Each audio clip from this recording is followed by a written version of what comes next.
kelompok 3 yaitu kelompok Bandung Lautan Api ingin bertanya ke kelompok Pertempuran Ambarawa. Ini dia, say hi. Hai. Nah, jadi kita mau bertanya nih, bagaimana pendapatmu tentang upaya-upaya yang telah dilakukan oleh rakyat di Ambarawa untuk mempertahankan kemerdekaan Indonesia? Upaya yang dilakukan oleh rakyat Ambarawa sangat amat keras dan jasanya itu sangat amat besar untuk kemerdekaan Indonesia. Karena banyak sekali problema yang mereka alami selama terjadinya pertempuran Ambarawa. Dari yang awalnya itu pertempurannya dihentikan oleh Presiden Soekarno, setelah itu mereka perjanjian itu diingkari oleh pihak Inggris atau pihak sekutu.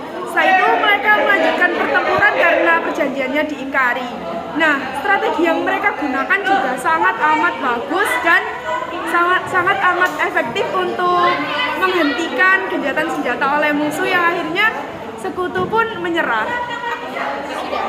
Wah, setelah bertanya seperti itu saya menjadi paham guys tentang materi yang disampaikan oleh Mbak Intan ini. Terima kasih ya kelompok Ambarawa. Dadah. Oke guys, kita menuju ke kelompok selanjutnya. Next. Oke teman-teman, sekarang kita akan lanjut ke kelompok agresi militer 1. Baik, langsung saja kita bertanya ke kelompok agresi militer 1. Alasan apa yang digunakan Belanda dalam melancarkan agresi militer 1? Saya akan menjawab pertanyaan ini juga. Perjanjian resmi pertama yang dilakukan Belanda dan Indonesia setelah kemerdekaan adalah Perundingan Linggarjati. Tujuan agresi militer Belanda adalah merebut daerah Jati,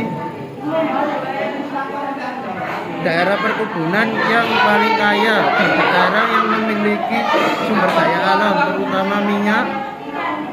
Namun sebagai kedok dunia internasional, Belanda menanamkan agresi militer 1. Wah, gimana nih Mas Tio? Apakah sudah paham tentang pertanyaannya? Terima kasih sudah dijelaskan Azizi, sangat paham.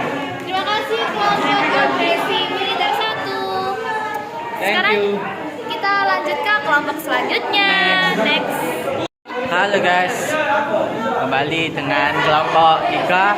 Kita akan bertanya di kelompok 8 guys. Yuk kita bertanya. Sekarang saya nih guys yang mau bertanya. Jadi apa sih masalah yang sudah dipecahkan saat konferensi? Masalah yang sudah diselesaikan pada konferensi meja bundar yaitu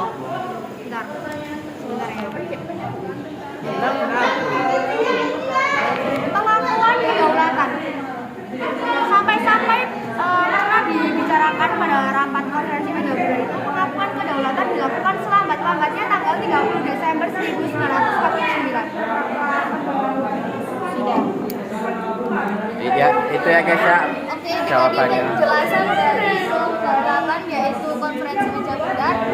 Kita cukup paham ya guys tentang konferensi meja bundar ini. Jadi terima kasih. Makasih guys. Makasih. Bye bye. Kita next.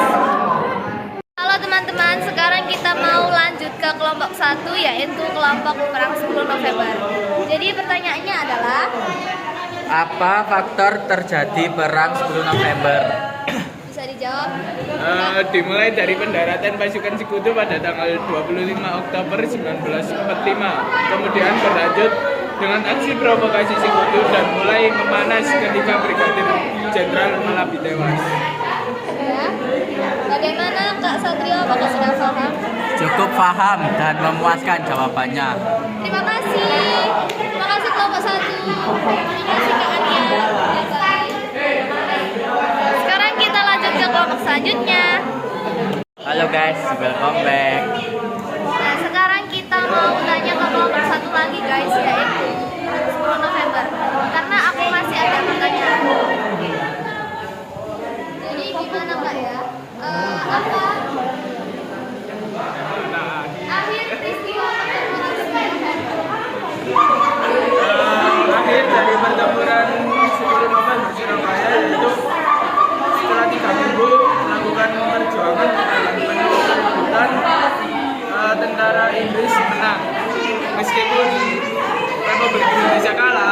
Pertempuran ini dapat membangkitkan rasa semangat Indonesia untuk memperjuangkan kemerdekaan.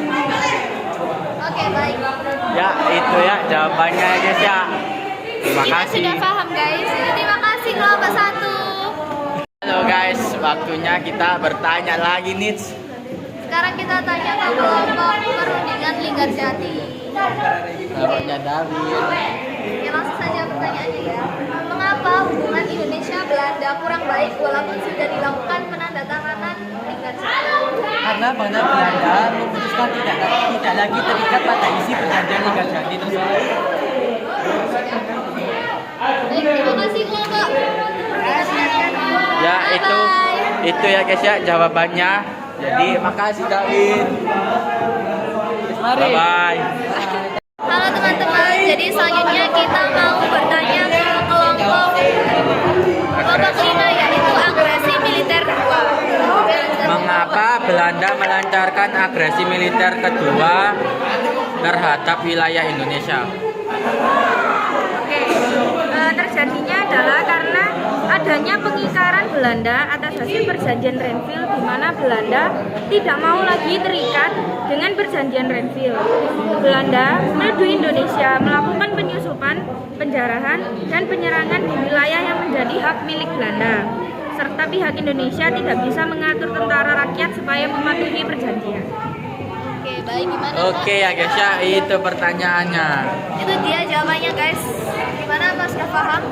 Paham, terima kasih. Terima kasih kelompok 5. Bye-bye.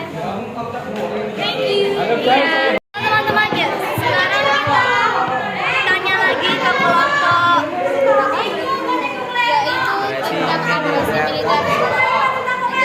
Saya bertanya apa dampak positif terjadinya agresi militer kedua?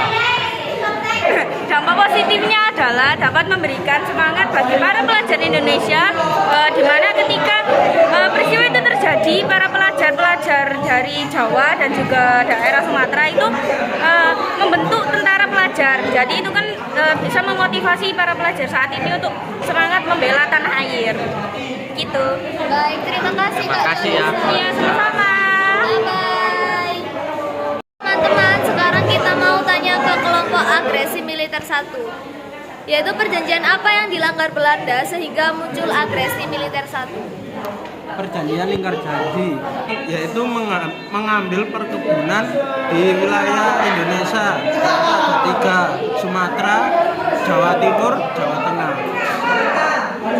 Terima kasih kelompok agresi militer 1. Bye-bye. Halo teman-teman, jadi sekarang saya mau tanya kepada kelompok perundingan Renville. Jadi pertanyaannya adalah perjanjian apa yang dibahas dalam rapat perjanjian Renville? Belanda hanya mengakui Jawa Tengah, Yogyakarta, dan Sumatera sebagai bagian wilayah Republik Indonesia. Disetujuinya sebagai garis demarkasi yang memisahkan wilayah Indonesia dan daerah pendudukan Belanda. TNI harus ditarik mundur dari daerah-daerah kantongnya di wilayah pendudukan di Jawa Barat dan Jawa Timur. Oke, baik, terima kasih dari kelompok perundingan Renville. Teman-teman, jadi sekarang kita menuju ke kelompok 8 yaitu kelompok konferensi meja bundar. Pertanyaannya adalah siapa sajakah tokoh besar yang ikut serta dalam konferensi meja bundar? Tokoh besarnya yaitu ada Muhammad Hatta, ada Sutomo, ada Muhammad Roem, ada Haji Agus Salim. Oke, baik, terima kasih kelompok 8. Yeay, sama-sama. Halo teman-teman, jadi sekarang kita langsung menuju ke kelompok perundingan Linggarjati. Jadi pertanyaannya adalah persetujuan apa yang dirundingkan dalam perundingan Linggarjati?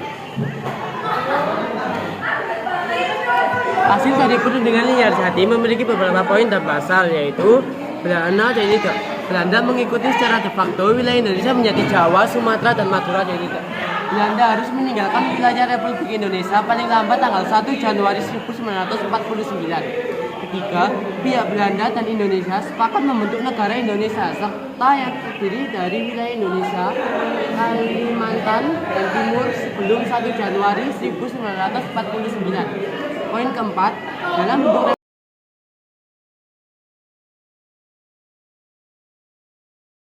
Halo guys, welcome back. Jadi sekarang kita mau tanya kelompok berapa? Kelompok 7 tentang perundingan rival. Ya. Ya. Jadi mengapa perjanjian Ring Film harus dilakukan?